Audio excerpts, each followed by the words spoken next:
Hear ye, hear ye. It is time for Ashley of Ashley's Got Book Excitement's May Wrap Up and June TBR.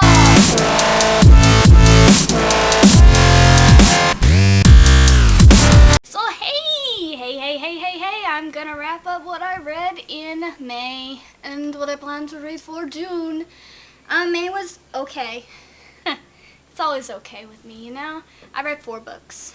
4 books is not bad. It's not like 18 or 16 or 22 or however many books those crazy book readers manage to read.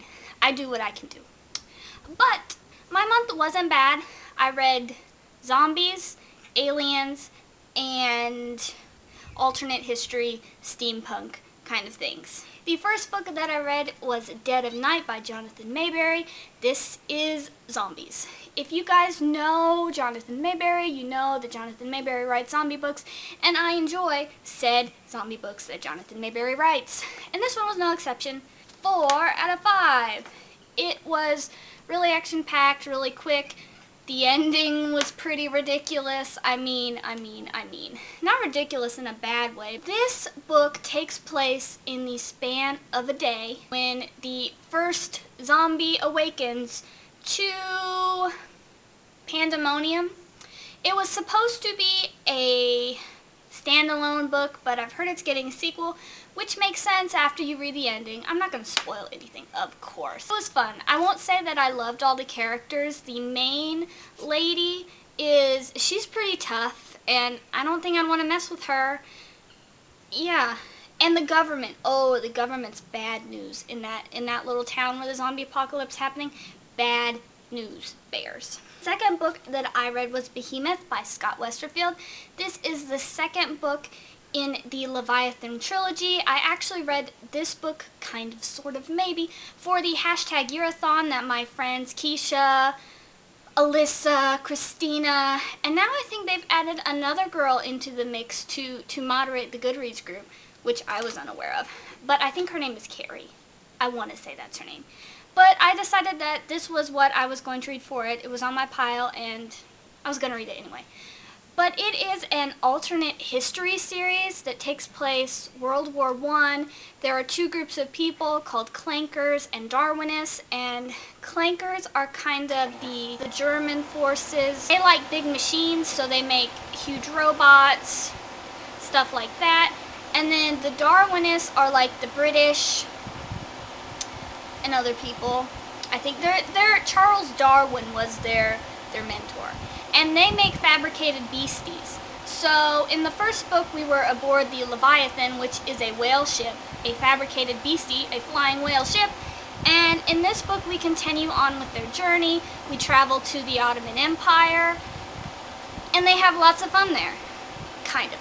But I really enjoyed that book as well, and I also gave it a 4 out of 5. It's a great series. Scott Westerfield is really a good writer. He's got the variety, and I hope to finish that series soon.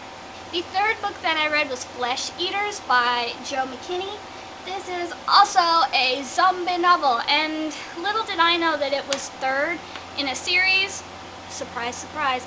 It can be read alone, though. You don't have to read it in the order that it happens, because the one that I read, is a prequel kind of to his other series, so it's the start of everything. And in this book, there were zombies, hurricanes, and bank robberies. Yeah. So I ended up giving this book a 3. It was alright. My problems, I didn't like any of the characters.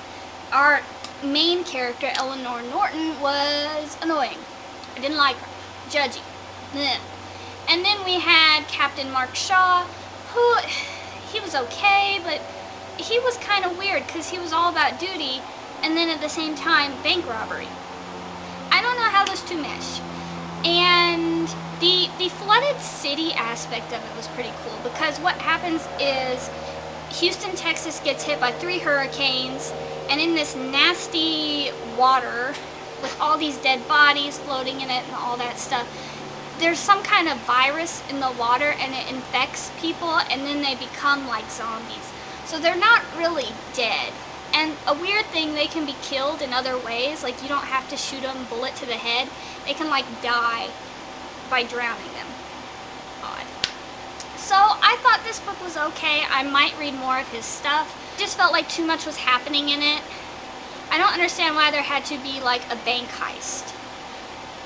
You should be more focused on getting out alive than you would about money. Because what can you do with money if you're dead? Or if there's an apocalypse and people are just trying to survive, and what are you going to do with money? That's my thoughts. My thoughts. And then the last book that I read for the month of May was Earthball by Mark Walden. Now, this book is about aliens. Starts off really quick about this boy named Sam.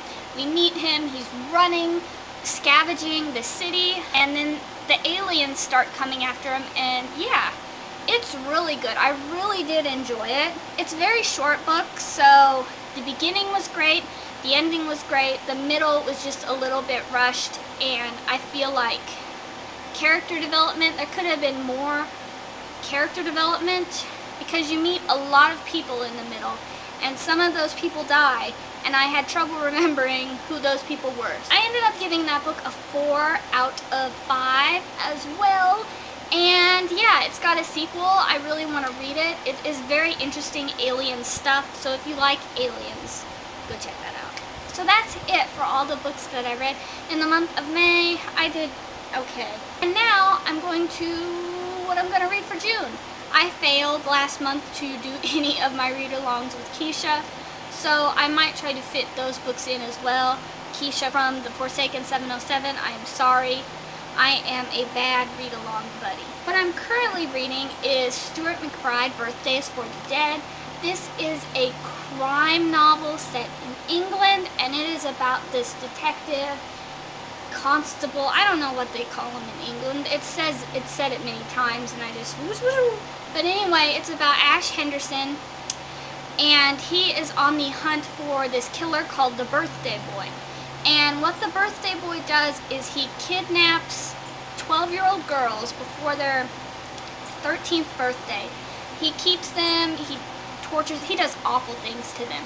And then a year later, on their birthday, he will send their parents a birthday card with a photo attached of what he's done to their daughter. So it's like step by step by step, and each photograph gets worse. My goodness, my goodness. And Ash Henderson's daughter, Rebecca, has also been captured by the Birthday Boy. Ash knows she's probably dead because he's already gotten a photograph, and usually by the time the photograph comes to you, it's too late for your daughter. And he can't tell any of the police investigators or anything, because then he'll be taken off the case. And he doesn't want to be taken off the case. He wants to catch this nasty piece of work so he can, bam. It's good. It's creepy in some parts, and then in other parts it's funny because he's teamed up with this criminal psychologist. She's a little quirky, and they're just kind of funny together. But then there's all this awful murder stuff. So yeah, it took me a little bit to get into this, but I am enjoying it as of right now, and I am that far in it.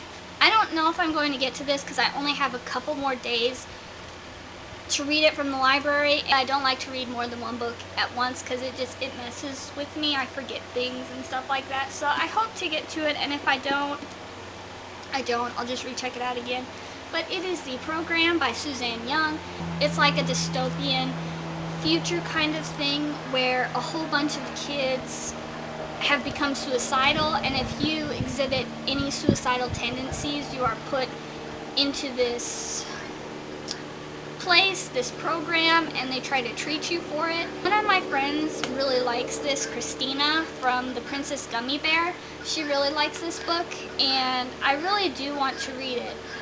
And yeah, if I don't read it this month, if I have to return it, I'm just going to check it out and get it again.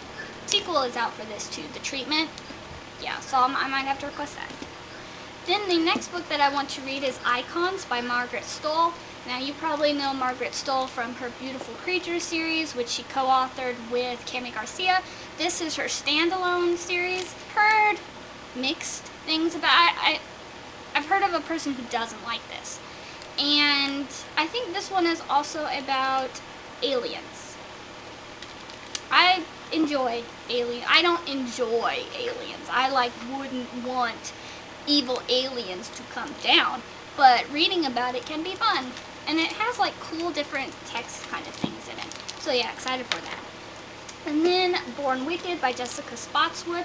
I've been wanting to read this book for a while. This is the first book in the Cahill Witch Chronicles, and I think it's about a girl whose mom died, and she promised to protect her sisters, and they have to keep their witchcrafty ways a secret because they could die because of it. And then she meets a boy, maybe, sort of, kind of.